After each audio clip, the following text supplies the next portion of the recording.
So, like I said, we are so very privileged to hear from four grantees tonight. While every project deserves time to share, there is not enough time for all of us to give our unique stories, unfortunately. Please do share and celebrate your projects in your congregations and also with your communities on social media or your local media, your local press. Share your story with your denomination. I'm sure their news service would love to hear your great project and your great news. Again, four grantees. Let me introduce you to the speakers now.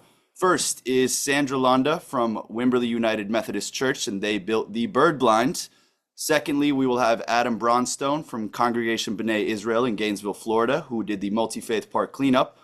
Then we have Darshell Gwynn with Soul Saving Ministries in Charlotte, North Carolina, and their youth camping trip. And lastly, we have Ann Broughton in Burlington Lutheran Church in Burlington, Washington, with their indigenous native plants wisdom workshop that they had. So we will begin with Sandra, and I will spotlight you. Where are you, Sandra? I can't find you in this collage of people. There you are. Let me spotlight for everyone. Sandra Londa, Sandy, sorry, is a retired ordained United Methodist elder living in Wimberley, Texas, with degrees from the University of Texas Medical Branch in Galveston in physical therapy and a master's in divinity from Perkins School of Theology at SMU. She has ministered in her local church and in the hospital and hospice settings. Along with her fellow church members, she formed the Green Team at Wimberley United Methodist Church in the fall of 2024. And shortly thereafter, 6 members of their team took part in the Blessed Tomorrow Climate Ambassador training, which we will touch on later. And then the Green Team has provided education to their community about the importance of water conservation. They've held Earth Day celebrations, and lastly, of course, constructed the bird blind. So I will pass it over to you, Sandy. And Okay, very good. So what let you're going me to pull see up is your. a PowerPoint presentation here.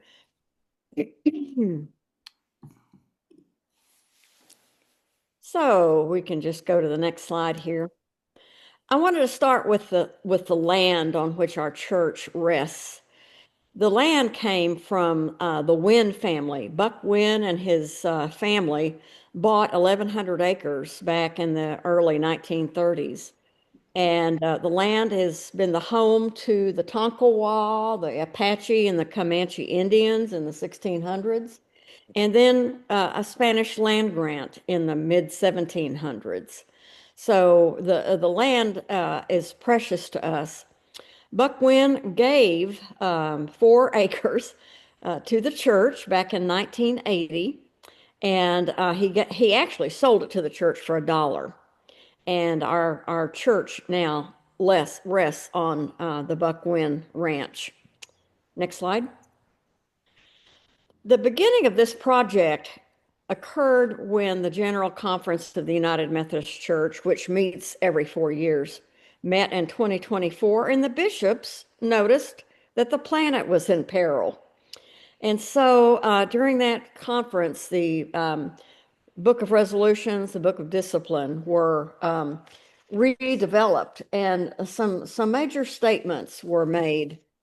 The Book of Resolutions said that every local church, charge, cluster, or district is urged to create a green team or strengthen an existing one for action. And piggybacking on that resolution, we decided, well, now is the time. And so the Green Team was born in September of 2024. Next slide.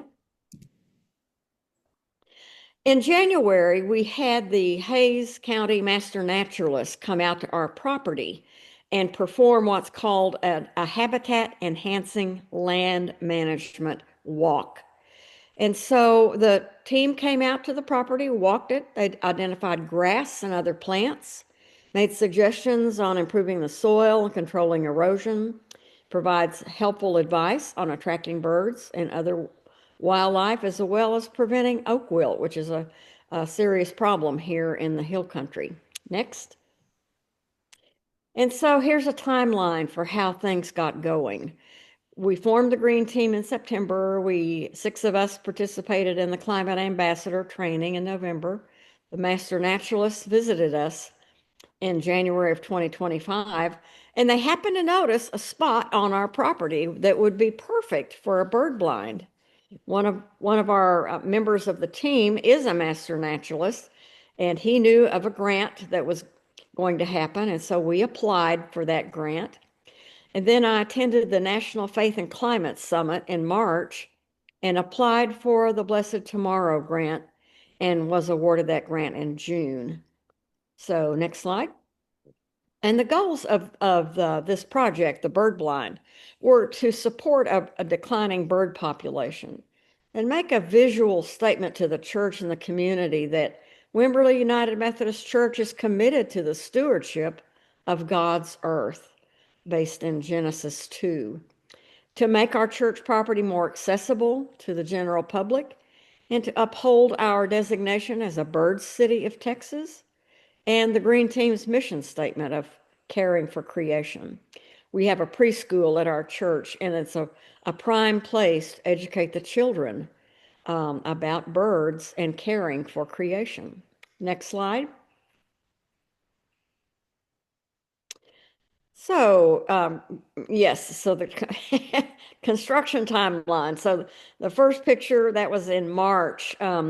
We live in a drought-prone area on limestone. A limestone is like bedrock. So these three gentlemen dug the holes for the support poles and then put up the frame, and we have a 300-gallon water tank. Several people from the Master Naturalists, as well as the Green Team and others, helped. There's a gentleman spreading mulch. Next slide. Then we painted and stained and protected the bird blind with protective, I guess, like varnish. Then the Master Naturalists put their sign, hung that up in the bird blind. Next.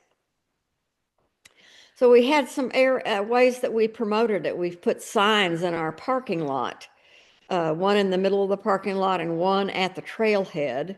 Another, we had a person design our bird blind brochure that we pass out at church and other places. Next.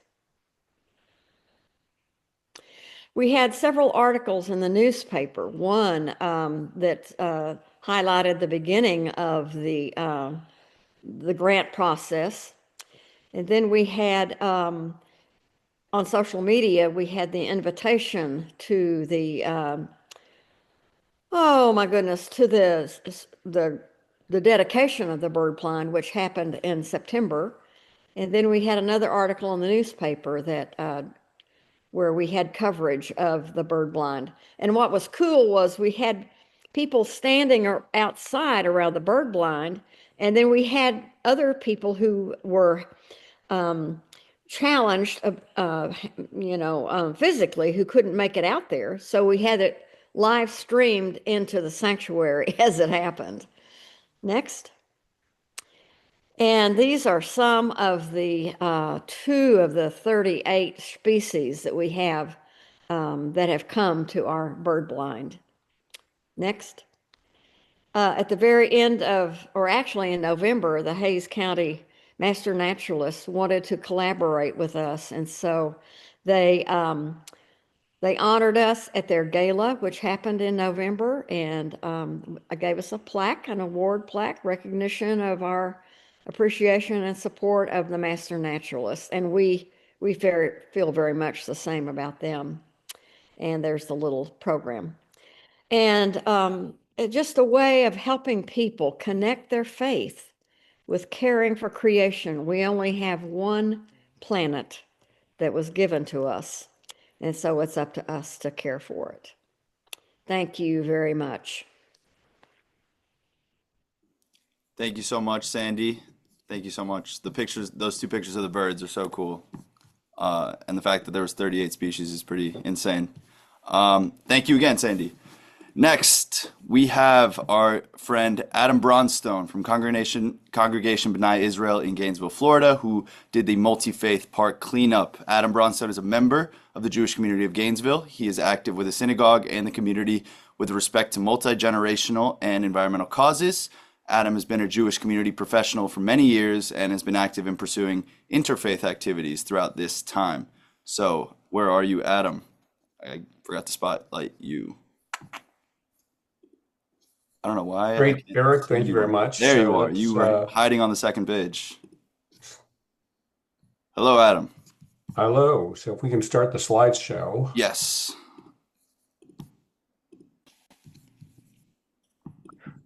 So as part of our faith, we are mandated, not everybody follows, of course, but we're mandated during the Jewish New Year period to do what we call tashlich, which is to cast away our sin as part of this process of asking our fellow human beings and God for forgiveness as we enter into our new year. So tashlich programs are not uncommon in most Jewish communities.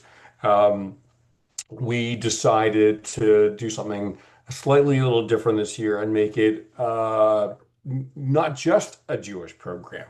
So let's go to the next slide, Eric, just to give a little bit of there is tashlich, comes from the Hebrew word to cast, right?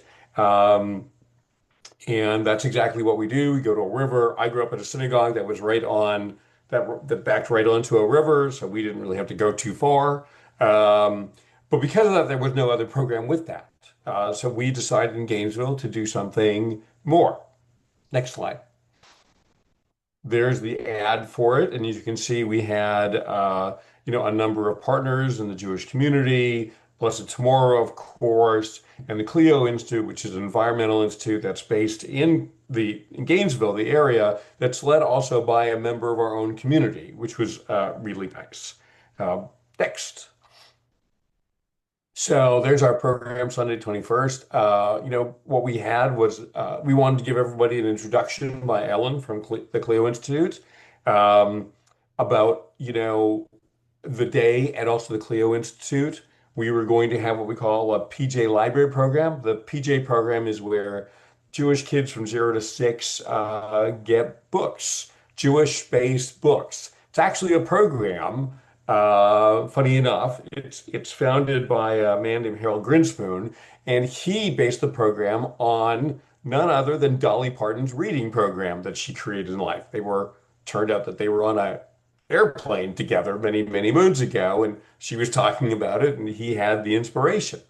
And then, of course, the adult programs, and I'll show you pictures of those.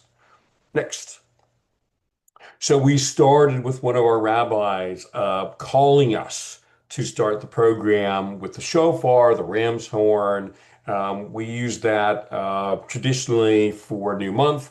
And during the new year, in our services, we have the shofar blowing as a standard part of our process. So we gathered, we had Rabbi Sai, start us all off in a very spiritual manner, hearing the call of the shofar.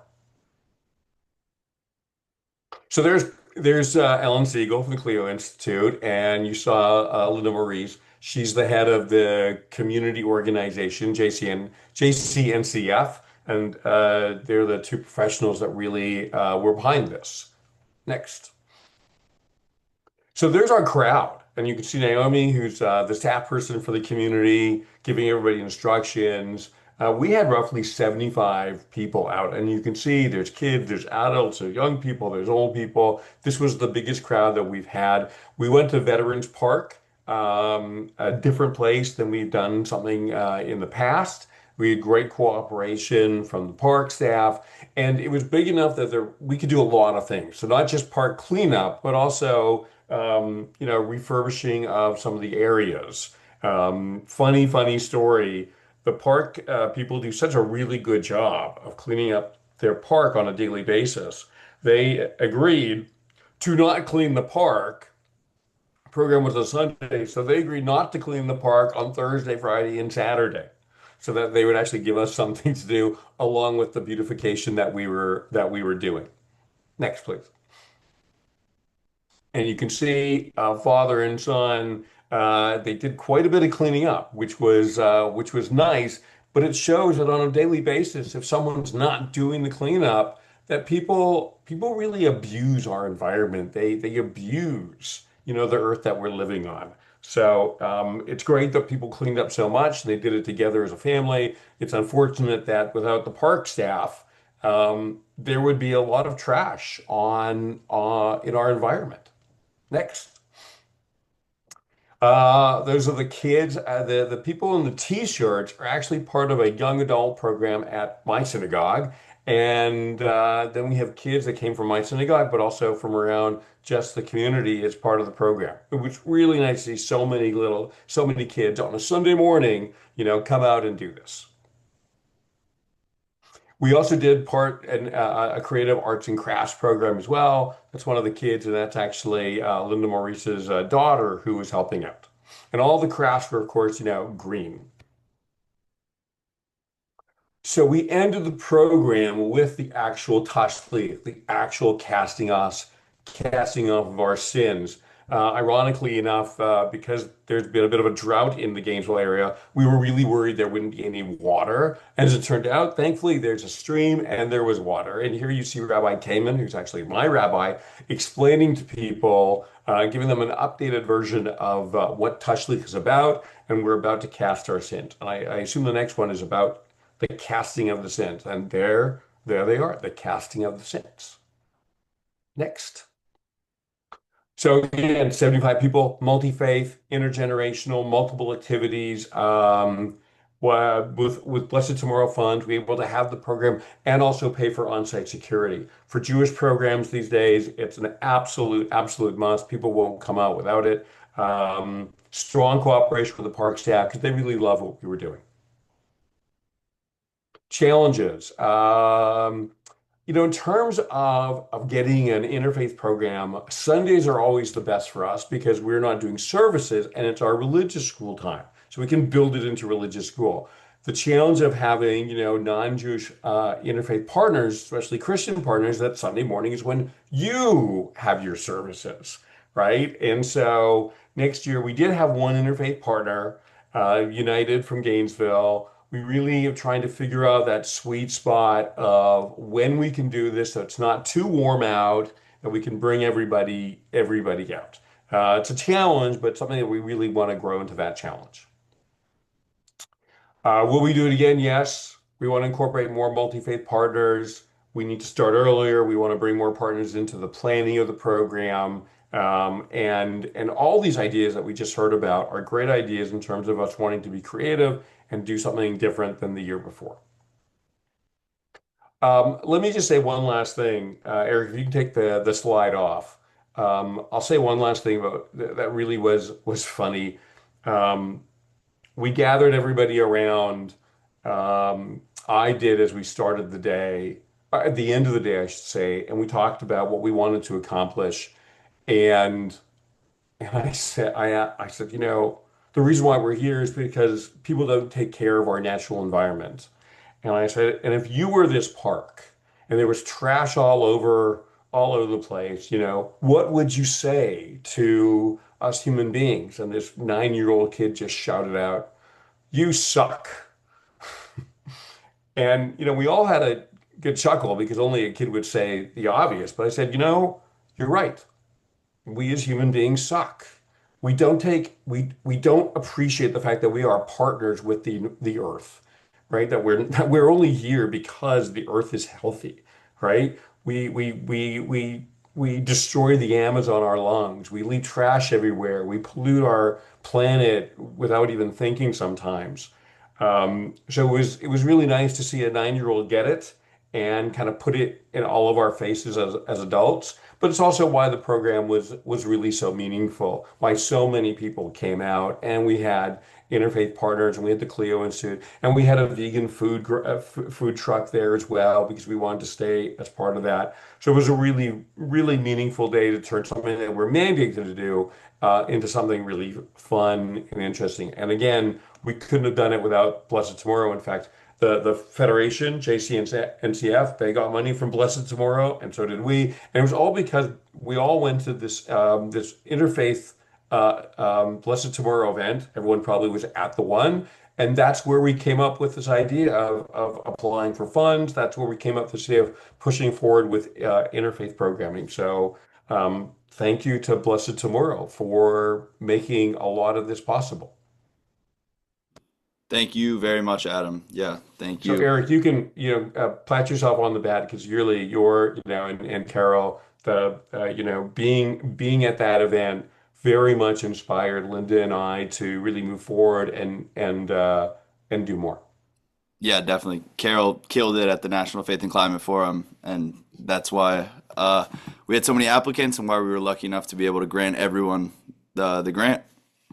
So thank you very much, Adam, again, for that awesome presentation. Now we will go over to our friend Darshell in Charlotte, North Carolina. So Darshell is a faith-centered youth leader, passionate about guiding the next generation into their God-given identity and purpose. She blends real-world wisdom with biblical truth, creating safe and transformative spaces for our youth to grow spiritually, emotionally, and confidently. Her heart is to build kingdom-minded young leaders who know their worth, hear God clearly, and step boldly into the future God designed for them. So with that, I give you Darshell, and let's pull up your presentation. All right.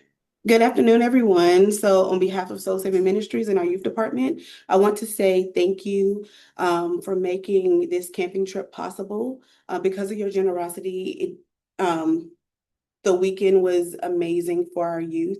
It created a moment of encounter, a space for restoration, and unforgettable experience for our young people. So on our next slide, I'll tell you a little bit about our church.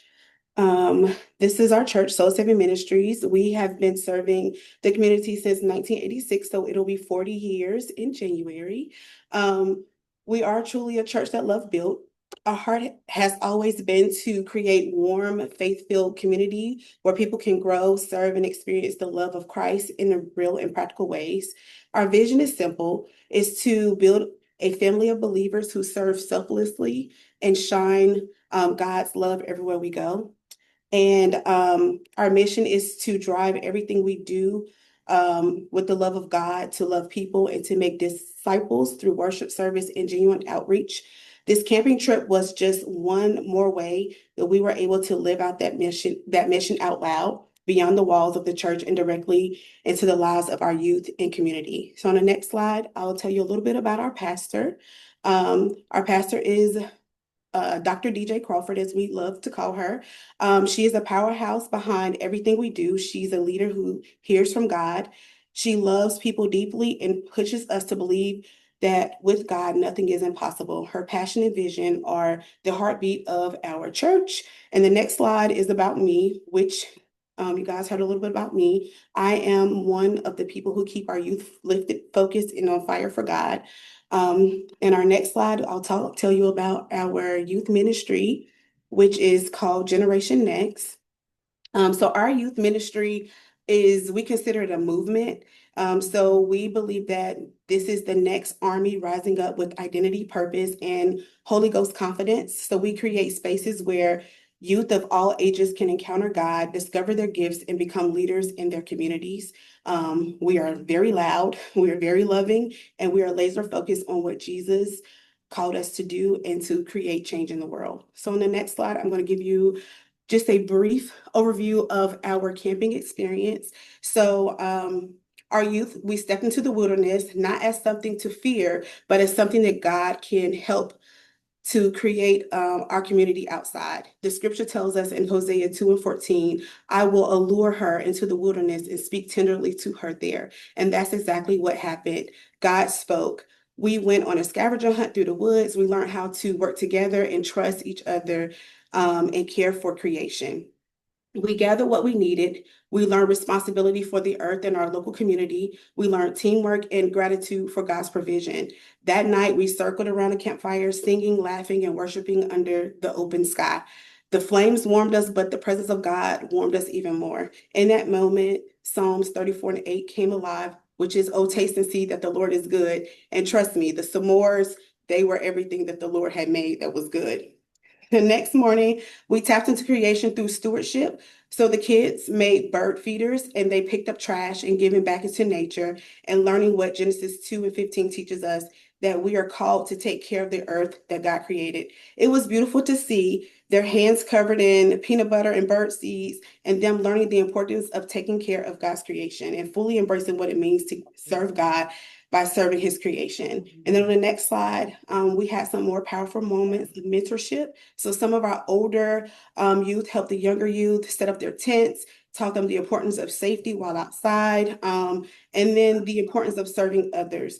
We also hiked beside the water. It was peaceful, still, and quiet. We looked out over the lake.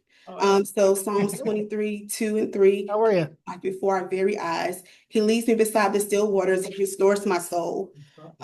We saw restoration really happening. So we saw the children rest, reflect, and reconnect with God outside the walls of a building. All of these moments were from laughter, the lessons, the helping the earth, the worship, the bonding. They happened because you believed in the importance of taking ministry outside the wall. You believed in giving our youth experiences that shaped their character, strengthened their faith, and expanded their understanding of the world God created. So on the next slide, I want you to know that this is only the beginning. The fire started at the campsite, but it didn't stay there. It came back with us. So our youth are already planning and praying on ways to help the earth and being outside even more. We are planning a beach experience, a mountain experience, as well as some more outdoor local experiences where we can help clean up the earth around us. And then the next slide. So tonight, from the bottom of our hearts, we want to say thank you. Thank you for sowing into our youth. Thank you for believing in our outdoor ministry. Thank you for helping us lead our youth beyond the walls and into God's creation, where his voice is loud, his presence is clear, and his love is undeniable. Your generosity did not just sponsor our trip, it helped shape the generation. So thank you and God bless you. Thank you so much, Darshell. That was super powerful, and I just know those kids are so excited to go to church on Sundays and to go on these trips with you all. So that's super awesome. Thank you for sharing. Thank you. And we want to see pictures of the next one, of the mountain trip and the beach trip for sure. Yes, they are planning right now and fundraising. Perfect. Awesome. Cool. Well, thank you again, Darshell. What an awesome presentation. And to close us out, we have Ann Broughton over in Burlington, Washington. Ann Broughton has been a member of Burlington Lutheran Church in Burlington, Washington since 1992. Their pastor, Pastor Sherris Weathers, nurtured the idea to hold an open house to blend learning about native plants from indigenous plant friends and fostering relationship among participants with native vegetation from both a cultural and ecological perspective. And thanks, Pastor Sherris, for the video, for many things, including the video we're about to see. And they have a lot of ideas for how to move forward with their future Green Team plans. So I'll pass it over to you, Ann. Hello. Just quick notice, Pastor Sherris is helping find housing for people displaced through flooding right now, so she's not on. We held an Indigenous plant open house, which had its roots in building connections between the people and the land, and with the people who have lived on this land for over 9,000 years. Right after the ice sheet went left. To this end, we worked with the Upper Skagit tribe, the Samish Nation, and a local Indigenous plant forum. Our open house, which was well attended, was held next to the church's new native plant garden. Several experts were on hand to talk to people individually about our featured species, and we had a native plant giveaway to give people a jump start on using native plants as part of their landscaping at home. We're just starting out, and we intend to work with others, one example being a local Parks and Rec department to continue to pass along the story, vitality, cultural values, and essential ecological functions of native plants. One quick note, the line drawing at the end of the video of a woman with hands raised is of the Upper Skagit tribe's late Vi Hilbert, who played a significant role in reviving the teaching of care for and stewardship of the creation that had been kind of lost for a long time. And with that, I think we can go to the video.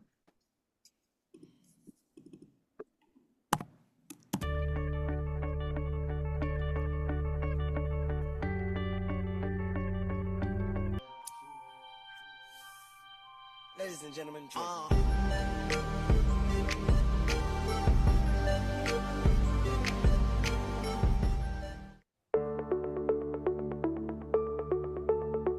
I'm Madrona Murphy, and I'm the botanist for Kwiat, a non-profit research conservation cooperative based in the Salmon Islands.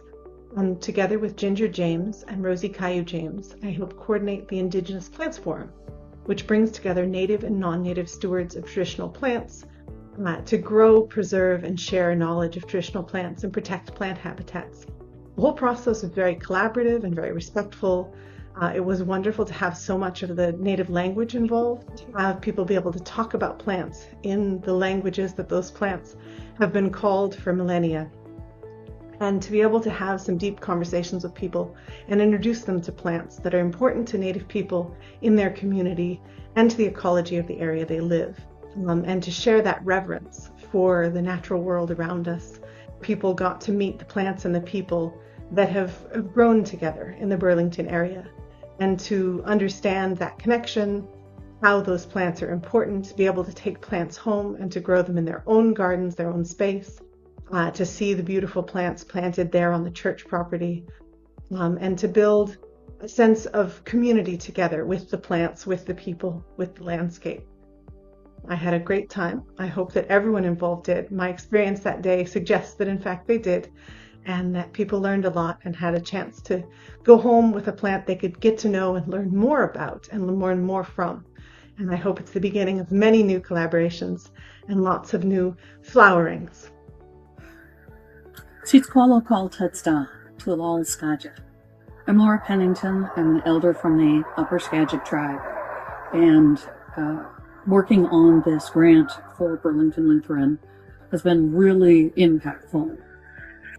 And every time I talk about that and share this story, the people that I tell about this project, they say, "Oh, are you going to do it next year? I love that idea. When can we do that? Oh, I'm sorry I missed it." So the impact of this project is still continuing. So I want to thank you for helping us with this plant project, and recognize that it's good work and it lasts a long time. Thank you.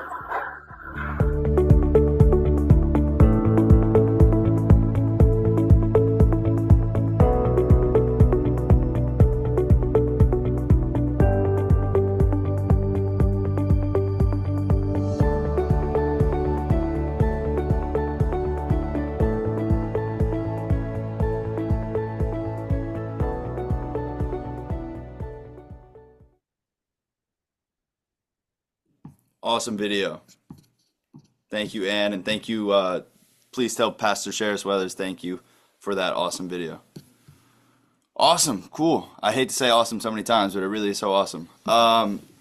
So thank you all for being here. It's been about 48 minutes now. Do we have any questions for any of the speakers, or any comments, anything anyone wants to say?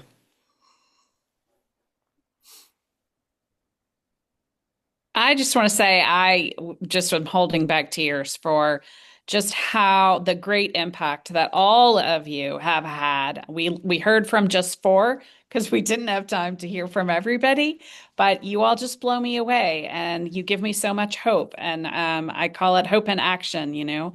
And I really appreciate your willingness to do this work and to share your stories with us. It's so inspiring and so important. If we don't have any questions, which I haven't seen any come out, I would like, if with your permission, Eric, to just talk about a couple of things